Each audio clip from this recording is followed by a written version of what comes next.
15 రోజుల్లో new health scheme అట. తెలంగాణ ఉద్యోగులకు సర్కార్ శుభవార్తట. త్వరలోనే మార్గదర్శకాలు ఖరారట.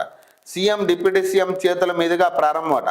సెక్రటరియట్లో సిఎస్ అధ్యక్షతన ఎంప్లాయీస్ హెల్త్ కేర్ ట్రస్ట్ సమావేశం అట. ప్రభుత్వ ఉద్యోగులకు కొత్తగా హెల్త్ స్కీమ్ తీసుకురావాలని సర్కార్ నిర్ణయించిందట. గురువారం సచివాలయంలో సిఎస్కే రామకృష్ణారావు అధ్యక్షతన జరిగిన ఎంప్లాయీస్ హెల్త్ కేర్ ట్రస్ట్ భేటీకి రాష్ట్ర ప్రభుత్వ ప్రత్యేక ప్రధాన కార్యదర్శులు, వైద్యారోగ్య శాఖ ముఖ్య కార్యదర్శితో పాటు పలు ఉద్యోగ, ఉపాధ్యాయ, రిటైర్డ్ ఉద్యోగ సంఘాల నేతలు హాజరై హెల్త్ పాలసీపై కీలక నిర్ణయం తీసుకున్నారు. త్వరలోనే దీనికి సంబంధించిన మార్గదర్శకాలు ఖరారు కానున్నాయట. ఇప్పుడు చాలా మంచి విషయమే కొత్త హెల్త్ స్కీమ్ తీసుకురావడం. ఈ ఉద్యోగులకి, ప్రభుత్వ ఉద్యోగులకి లేదా రిటైర్ ఉద్యోగులకి కొత్త హెల్త్ స్కీమ్ తీసుకురావడం చాలా మంచి ఆలోచన కాదనట్లే. కానీ ఇదే తరహాలో ఉద్యోగులకి వేతనాలు చెల్లించడం కావచ్చు, లేదా అవుట్సోర్సింగ్ ఉద్యోగులు చాలామంది ఇబ్బందులు పడుతూ ఉన్నారు. కనీసం రోజువారీ ఖర్చులకు కూడా పైసలు లేని పరిస్థితి. దాదాపు 6 నెలలుగా వస్తూ ఉంది వాళ్ళకి పైసలు వెళ్ళి కూడా. వాళ్ళేమో ప్రభుత్వం ఇవ్వాలని చెప్తా ఉన్నారంట. మీడియేటర్స్ ఏమో ప్రభుత్వమే మాకు ఇవ్వలేదు, ఇంకా ప్రభుత్వం ఇచ్చినాక మీకు చెల్లిస్తామని మీడియేటర్స్ అంటున్నారట. మరి మీరేమో లేదు మేము మీడియేటర్స్కి ఆల్రెడీ చెల్లించాం, మరి వాళ్ళు ఇవ్వకపోతే మేమేం చేయాలంటున్నారు. కాకపోతే ఇక్కడ నలిగిపోయేది ఎవరంటే అవుట్సోర్సింగ్ ఉద్యోగులు నలిగిపోతూ ఉన్నారు. పాపం వాళ్ళు ఉద్యోగాలు చేసి పైసలు రాక ఇంటి మెయింటెనెన్స్ ఇబ్బంది అయ్యి ఇట్లాంటి సిచ్యువేషన్స్ ఉన్నాయి. కాబట్టి బేసిక్ ఇక్కడున్న సిచ్యువేషన్ ప్రకారం అవుట్సోర్సింగ్ ఉద్యోగులైనా, గవర్నమెంట్ ఎంప్లాయీస్కైనా, రిటైర్ ఎంప్లాయీస్కి బెనిఫిట్స్ విషయంలో అయినా ముందు అవి కూడా చెల్లిస్తే ఇట్లాంటి స్కీములు పెట్టినప్పుడు కూడా కొంత వాళ్ళ ఆనందం ఉంటుంది. ఇప్పుడు వాళ్ళ బతుకులు ఎట్లా ఉన్నాయంటే చాలా ఘోరంగా ఉన్నాయి. చాలామందికి జీతాలు సక్రమంగా రాక, అవుట్సోర్సింగ్ ఉద్యోగాలు అయితే మరీ ఘోరంగా ఉన్నారు. వాళ్ళు ఇక ఆల్టర్నేటివ్ పని చేయలేక, మీరు మీ దగ్గర నుంచి జీతాలు వసూలు చేసుకోలేక చాలా ఘోరమైన సిచ్యువేషన్స్లో వాళ్ళు ఉన్నారు ఈరోజు. సో ఇలాంటి సిచ్యువేషన్స్ ఇవి చాలా హెల్త్ స్కీములు చాలా మంచి ఆలోచన. కాకపోతే అవి కూడా ఇంపార్టెంట్ కదా. ఇప్పుడు రోజువారీ ఖర్చుల గురించి మనం ఆలోచించాలి కదా.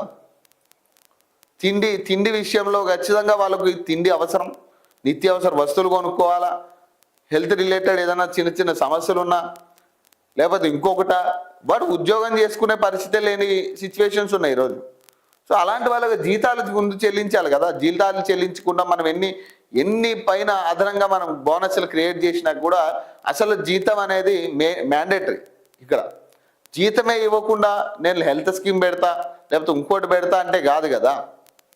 ముందు మనం చెల్లించాల్సిన జీతాలు సక్రమంగా చెల్లించిన తర్వాత ఇలాంటివన్నీ బోనస్లు వాళ్ళకి.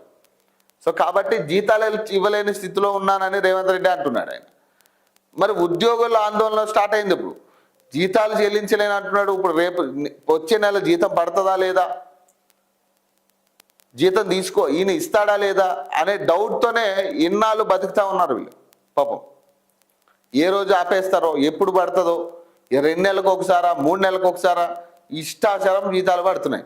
టైం టు టైం పడే పరిస్థితి లేదు. దీంతో పాటు రిటైర్ ఎంప్లాయీస్ పాపం వాళ్ళకి రావాల్సిన బెనిఫిట్స్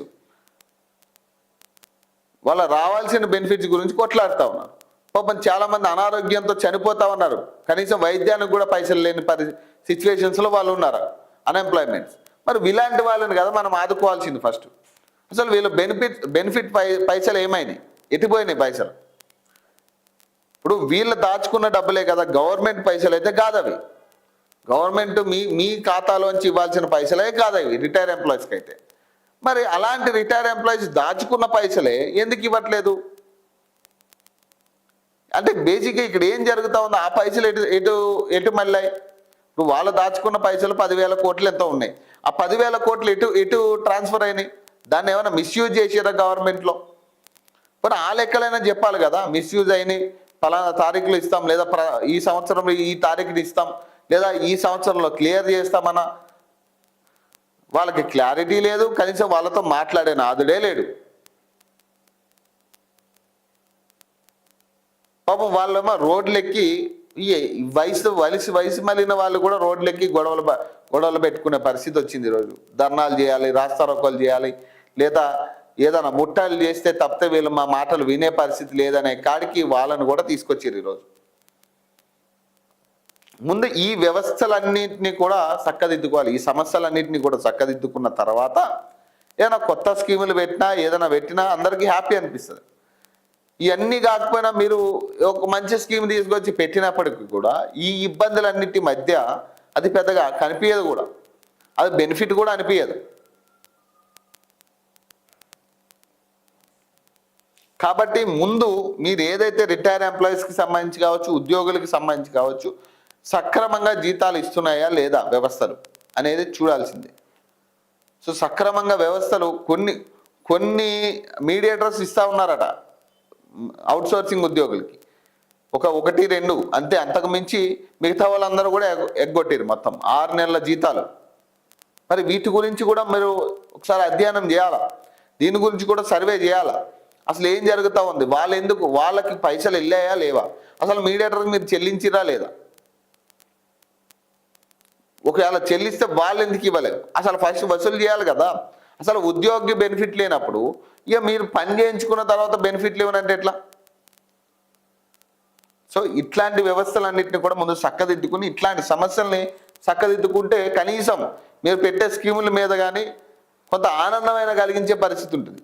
ఇప్పుడున్న సిచ్యువేషన్స్లో మీరు ఎంత బంగారు పళ్ళెం ఇచ్చినా కానీ ఆనందం వచ్చే పరిస్థితి లేదు. ఇక ఉన్న సమస్యలే కనపడతా ఉన్నాయి, అప్పులు కనపడతా ఉన్నాయి, రోజువారీ నిత్యావసర వస్తువులకు సంబంధించి అప్పులు కనపడతా ఉన్నాయి.